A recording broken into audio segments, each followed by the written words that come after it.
안녕하세요, 구독자 여러분. 구독과 좋아요는 채널 운영에 큰 힘이 됩니다. 안녕하세요.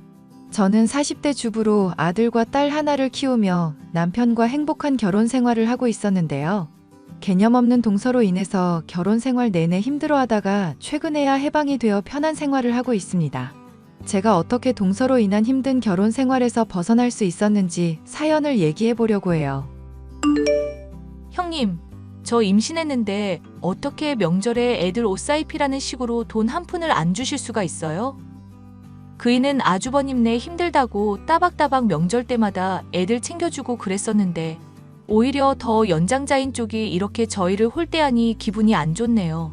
말이야 명절에 애들 챙겨준 거라지만 서방님 공무원 공부한다고 5년 넘도록 노량진에 계실 때 돈 지원해줬던 걸 기억해야지. 그거 고맙다고 말하는데도 남편이나 나나 거절한 거라서 서방님이 그런 식으로 챙겨주시는 거야. 정 돈 주는 게 아깝다고 하면 명절 때 애들 안 챙겨줘도 돼. 아니, 그건 저 결혼하기 전의 일이잖아요. 그이가 결혼하고 나서는 제가 형님한테 받은 게 한 푼도 없는데요. 공무원 남편 덕분에 집에서 편하게 쉬면서 일도 안 하고 지내는 동서가 할 말은 아니지 않을까? 솔직히 받은 게 한 푼 없다고 하지만 서방님이 공무원 시험 편하게 공부할 수 있었던 건 우리 지분이 충분히 크다고 생각하는데? 전 전혀 그렇게 생각 안 하는데요. 얼마 되지도 않는 푼돈 가지고 솔직히 지금 형님이 고집 부리는 걸로 밖에 안 느껴져요. 동서 말고는 가족들 모두가 다 인정하고 있는데? 어머님이나 아버님, 심지어 서방님까지 그렇다고 하는데 왜 동서 혼자 난리야? 그러니까 앞으로 저 서운하지 않게 좀 챙겨달라고요. 이런 식으로 자꾸 대하니까 저 차별받는 것 같고 마음이 많이 힘들어서 그래요. 아님, 설마 저 노래방 일했다고 무시하는 거예요? 동서 노래방 일한 걸로 내가 무시하고 자시고 할 일이야 뭐 있겠어. 힘든 시절에 힘든 일 하면서 먹고 살았구나 정도지. 그런데 이런 문제로는 적어도 나한테 따지지 말아줬으면 좋겠네. 난 동서랑 잘 지내보고 싶은데 자꾸 트집을 잡으니까 친해지기가 힘들어. 동서는 노래방 도우미 출신으로 시어머니와 시아버지가 서방님의 결혼을 많이 반대했었죠. 이에 대한 자격지심인지 울분인지 사사건건 만만하다 싶은 저를 물고 늘어지는 통에 아주 짜증이 나는 사람이었습니다. 솔직히 저야 노래방에서 일을 한 사실은 신경도 쓰지 않고 아무런 상관도 없는데 무슨 서운한 일이 있을 때면 항상 일을 들먹이는 통에 스트레스가 많았죠. 무엇보다 자신이 서운한 일이 있을 때는 그것을 꼭 갚으려고 하는 게 동서였습니다. 동서, 이번에 곶감 가족들한테 다 돌렸는데 우리 건 까먹은 것 같더라? 주소지 그대로인데 혹시 헷갈려서 그런 거면 물어보지 그랬어. 아니요. 주소지 그대로인 거 잘 알고 있고 형님한테는 일부러 안 보낸 거 맞아요. 혹시 명절 때 애들 옷 사입히라고 돈 안 챙겨준 것 때문이야? 만약 그런 거라면 동서 참 집요한 사람이다. 어쩜 그렇게 꽁한 걸 오랫동안 품을 수가 있어? 저야 뭐 노래방 도우미 출신이니까 이런 식으로밖에 복수를 못 하겠네요. 형님이 진즉에 잘못하시고 저 차별하신 거 인정을 하셨어야죠. 그러니까. 나는 동서 차별하고 서운하게 할 마음 없었다니까? 본의 아니게 그런 거라면야 인정을 하겠다만 일부러 그런 적은 한 번도 없었어. 심지어 서방님하고 결혼한다고 할 때 반대 안 한 사람 중 하나가 나야. 그럼 찬성을 하지도 않으셨다. 이거네요. 어른들 대부분이 반대를 하는데 내가 뭐 반골도 아니고 찬성할 일이 뭐 있겠어. 동서에 대해서 잘 알지도 못하는 상황인데. 형님한테 제가 이런 게 열받는 거예요. 본인은 잘못한 거 하나도 없다는 태도. 아버님이나 어머님이나 저한테 잘못한 사람들 제가 다 기억하고 있는데 자꾸 형님만 걸고 넘어지는 것 같죠? 그분들은 저한테 그래도 지금은 잘해주려고 노력하고 있고 종종 집에도 부르시거든요. 그런데 형님은 저 맨날 차별하고 대면대면하게 대하시잖아요. 그러니까 내가 동서한테 뭘 잘못했는지 구체적으로 말을 해주라. 그럼 내가 고치든지 오해가 있음 풀든지 할게. 형님이 워낙 교묘한 사람이라 안 걸리게 하신 거잖아요. 괜히 트집 못 잡게. 정말 답이 없는 사람이다. 동서는 앞으로도 이런 식으로 나 계속 신경 쓰이게 하고 스트레스 줄 거야? 아, 말하다 보니 형님부터 먼저 태도를 고치셔야 할 거 하나 생각났네요. 저번에 가족들 모였을 때 물건 뭐 하나 없어졌다고 하니까 다짜고짜 저 의심했었잖아요. 루아 커피인가 뭔가 하는 거 저는 관심도 없었는데. 말했었잖아. 동서가 말하는 게 뭔가 앞뒤가 안 맞는 게 이상하다고. 동서 도우미 일하기 전에 커피 바리스타 자격증 딸까 고민도 했었다며. 그럼 당연히 커피에 대해서도 어느 정도 알고 있을 거 아냐. 근데 어머님 집에 있던 루아 커피가 갑자기 사라졌다고 했을 때 동서가 뭐라고 그랬어? 커피 같은 거 자기는 먹을 줄도 모르고 관심도 없다며. 누가 봐도 이거 조금만 생각해보면 이상한 일 아냐? 또 지금 저 도우미 일하는 거 은근슬쩍 꺼내신 거 맞죠? 무슨 말만 하면 항상 제 과거 이런 식으로 들추니까 제가 형님을 싫어하는 거예요. 제발 좀 저한테 잘해주시고 나서 서운하다 뭐다 말을 하시라고요. 이상한 것을 놓고 이상하다 짚었을 뿐인데 또다시 본인의 상처를 들먹이며 화제를 전환하는 동서였죠. 집안 사람들도 이렇게 저와 동서가 사이 나쁜 것을 알다 보니 어떻게든 친해지게 만들려고 부더니도 애를 썼습니다. 특히 시어머니는 저와 동서를 종종 집으로 부르시며 친하게 만들려고 같이 만두를 빚는다든가 요리를 가르쳐 주시는 등 친해질 수 있는 시간을 갖게 해주셨죠. 예, 아가, 너 제발 좀 둘째 며느리한테 입 바른 말 하는 것 좀 그만두거라. 나이 먹어서 너희 둘이 싸우는 거 보면 내 심장이 콩닥콩닥거리고 속이 울렁거려서 그래. 어머님, 죄송한 말씀이지만 저도 동서 어지간한 문제는 참아주고 있어요. 그런데 동서가 자꾸 선을 넘고 물건을 훔친다거나 훤히 보이는 헛짓거리를 하니까 문제죠. 나도 걔가 가끔은 개념 없이 군다고 느낄 때가 있다. 하지만 사랑으로 보듬고 잘 대해주다 보면 걔도 인간인데 언젠가는 좀 마음을 돌리지 않겠니? 너무 미워만 하지 말고 기왕 이씨 집안 식구로 받아들인 김인이 조금은 너그럽게 바라봐 주려고 하자꾸나. 어머님이 마음이 너무 좋으셔서 그래요. 이렇게 잘해주면 고마운 줄을 알아야 하는데 오히려 사람을 우습게 보니까 제가 화가 나요, 정말. 당장 저번만 하더라도 어머님이랑 아버님이 유산 물려주는 걸로 운 좀 띄운다 싶으니까 대뜸 아파트 갖고 싶어요. 땅 갖고 싶어요. 그게 할 얘기인가요? 그냥 주는 거 받는 것도 감지덕지해야 할 판에 돈 욕심은 왜 그렇게 많은 건지 모르겠다니까요. 너도 이해해 주거라. 걔 얘기 들어보니까 어릴 때부터 집안이 많이 가난했다더라. 엄마는 이혼하고 아빠는 바람피고 매일 가족이 함께 지내면서 화목한 날이 없었다고 하니 마음이 아프더구나. 불쌍한 애다 생각하고 한번 잘해주려고 노력은 해보렴. 힘들긴 하지만 어머님이 그렇게까지 말씀하시니 저도 노력해볼게요. 나중에 가족이 다 같이 모여서 오손도손 잘 지내는 모습을 하루라도 봤으면 좋겠다는 어머님의 간곡한 요청을 듣고도 모른 척 할 수는 없었죠. 저는 동서와 친해지기 위해 부단히도 노력을 했었고 동서도 그런 마음을 아는 것인지 시어머니의 앞에서만큼은 제게 틱틱거리는 모습을 보이지 않으려 했습니다. 하지만 그러고 얼마 지나지 않아 또다시 문제가 생기고 말았는데요. 어머님의 집에 있던 물건들이 하나둘씩 사라지기 시작한 것이었죠.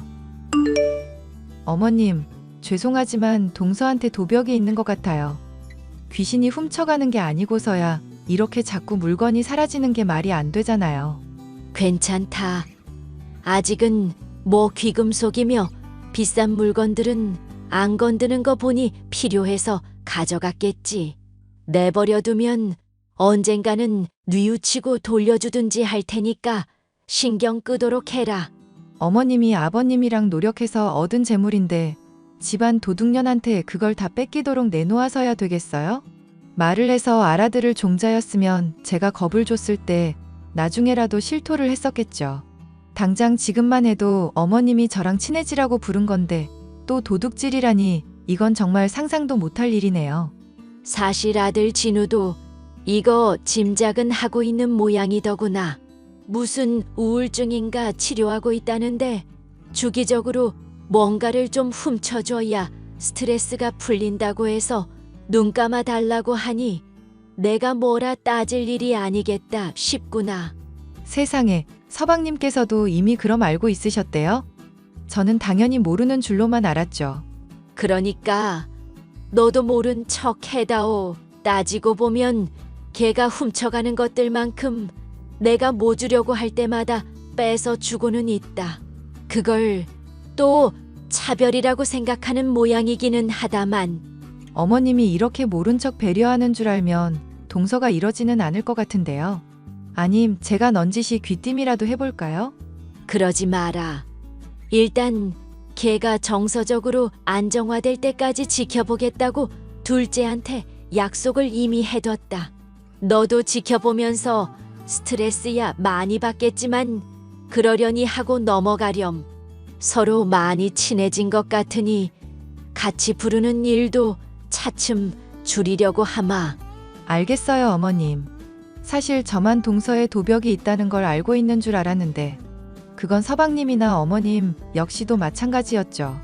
아무리 우울증 증세라고 해도 물건을 훔쳐가는 걸 내버려두고 있다니 저로서는 따라할 수도 없을 정도로 대단한 인내심이다 싶었습니다.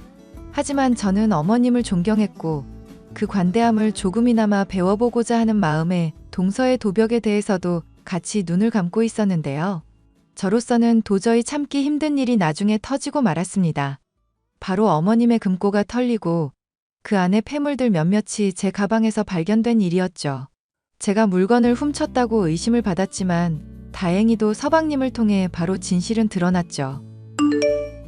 얘야, 내가 미안하다. 솔직히 난 이게 무슨 일인지도 모르겠구나. 그게 무슨 말씀이세요, 어머님? 아, 형수. 제가 집 뒤져보니까 엄마 폐물이 다 발견이 됐더라고요. 아마도 형수한테 뒤집어 씌우려고 집사람이 헛짓거리 한 것 같아요. 나도 너 의심이야 당연히 안 했다만 많이 놀라기는 했구나. 아니요, 그러실 수 있죠. 그보다 궁금한 게 있는데요. 금고 비밀번호 동서한테 알려주신 적 있으세요? 내가 걔한테 시켜서 은행 돈 출금해 오라고 시킨 적이 몇 번이 있기는 한데 그거랑 비밀번호가 비슷해서 아마 알았나 보구나. 저한테 뒤집어 씌우려고 한 것도 어이없지만 완전히 똑같지는 않은 게 더 소름 돋네요. 그게 무슨 말씀이세요? 생각해보세요. 금고 그거 여러 번 비밀번호 틀리면 경고소리 울리거든요. 그런데 어머님이 비밀번호 비슷하지만 엄연히 다르긴 한 거잖아요. 그럼 모르긴 몰라도 비밀번호 맞춰보려고 올 때마다 시간 맞춰서 꾸준히 금고 확인해봤을걸요? 어쩐지 금고 있는 서재방에 안 보던 책을 자주 본다 싶더니 그런데 이걸 어쩌면 좋니?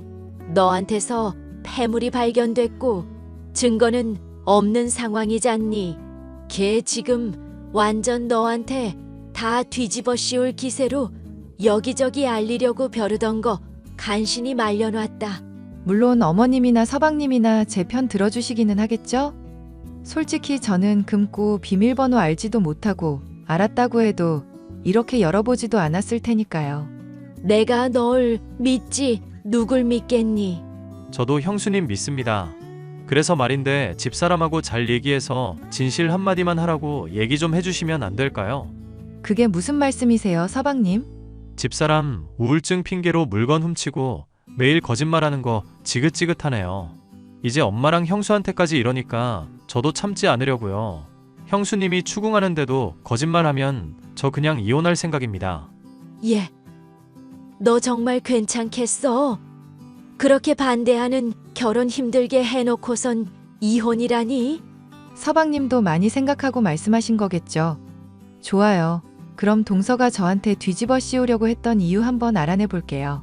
어머님이 믿어주시자 제 가방에서 폐물이 발견된 상황에서도 저는 침착할 수 있었죠. 하지만 동서는 제가 이제까지 물건을 훔쳐놓고는 자신에게 뒤집어 씌운 거라며 오만 난리를 피우고 있었는데요. 모든 내막을 알고 보니 이건 무슨 사이코패스인가 의심이 될 정도였습니다. 본인이 훔치는 걸 같이 눈 감아주고 참아줬더니 남에게 뒤집어 씌우다뇨. 동서, 나 사실 동서가 폐물들 내 가방에 집어넣었다는 거 다 알고 있어. 동서가 나 의심받게 하려고 그런 거 알고 있는데 대체 왜 그런 건지 이유나 들어보자. 형님이 지금 무슨 소리를 하는지 도통 모르겠네요. 본인이 훔쳐놓고 왜 이런 말을 하는지도 모르겠고요. 아, 설마 제가 하는 말 괜히 또 트집 잡아서 몰이하시려는 거예요? 본인이 지금 들켜놓고 저 이미지 안 좋은 거 아니까 덤기 씌우려고? 난 동서가 노래방 도우미 했어도 힘들어서 그랬을 거다 생각하고 있었거든. 그런데 이런 일을 저지르니까 진짜 용서가 안 돼서 그래. 생각해보면 이상하지 않아? 나 폐물 가방에 들어있는 거 알게 된 것도 따지고 보면 동서 덕분이잖아. 갑자기 선물 챙겨준다면서 안 하던 짓을 왜 하필 그날 했을까? 이제는 챙겨준 사람도 의심하시는 거예요? 정말 어이가 없다. 형님, 진짜 이런 거 보면 정신병 있나 의심될 정도예요. 나 너무 억울해서 경찰에 지문 감시까지 부탁했어. 동서가 설마 장갑까지 끼고 그러진 않았을 것 같아서. 아니, 저는 정말 아니라니까 왜 생사람을 잡고 그러세요. 그리고 가방에 들어있던 폐물들 빼고 만지다 보면 제 지문 묻었을 수도 있을 거고요. 이래나 저래나 형님이 범인이라는 사실은 변함이 없어요. 동서, 정말 마지막으로 물을게. 어머님 금고에 손댄 거 동서 맞지? 저 진짜 아니라니까 왜 자꾸 그러세요? 맹세라도 해야 믿으시겠어요? 내가 손댔으면 이씨 집안 며느리가 아니다. 됐죠? 어휴, 그래 차라리 잘 됐다 싶네. 지긋지긋한 동서랑 그럼 이제 연 끊고 기생충 같이 서방님한테 빌붙던 동서도 이제 이혼녀 신세되는 거고. 뭐? 지금 대체 무슨 소리를 하는 거예요? 잘 봐. 이거 서방님이랑 나눈 대화니까. 이게 무슨 소리예요? 그이가 저랑 이혼한다고요? 어디서 이런 허접한 합성을 가지고 사람을 속이려고 하세요? 나는 분명 동서한테 기회를 줬어. 한 번이라도 진실을 말하고 사람들한테 친절할 수 있는 선택권을 줬다고. 그런데 동서는 끝까지 사람 기만하고 속이려고만 들었지? 아니, 이게 대체 무슨 소리냐고요? 이혼이라니, 제가 알아듣게 좀 설명하세요. 참아주는 사람 우습게 알고 자꾸 선 넘은 동서가 이제 죗값을 받는다는 얘기지. 다들 가만히 모른 척하고 있어주니까 정말 모를 거라 생각했어? 동서 불우한 과거며 우울증 생각해서 참아주고 있었는데 왜 고마운 줄을 모르고 자꾸 엇나가? 이러니까 서방님이 동서랑 이혼하겠다고 결심을 하시지. 야, 너 지금 이거 무슨 얘기인지 알아듣게 설명을 하라니까?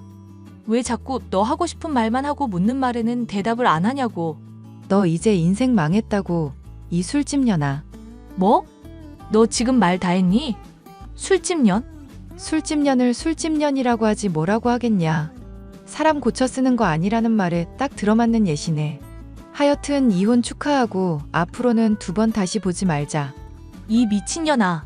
발광하는 동서의 모습을 보니 그간 묵은 채증이 확 내려가는 것 같았죠. 동서는 얼마 지나지 않아 자신의 잘못을 털어놓고 용서를 빌었지만 이미 늦어도 너무 늦은 시점이었습니다. 서방님은 결국 동서와의 이혼을 결심하게 됐고 저는 지긋지긋하던 동서와의 관계를 드디어 끝맺을 수가 있었는데요. 결단을 내릴 당시만 해도 좋지 않던 서방님의 표정이었지만 동서에게서 벗어나서인지 하루하루 생기를 찾아가는 모습을 보니 역시 잘한 선택이 아닌가 싶습니다. 사연 끝까지 들어주셔서 감사합니다.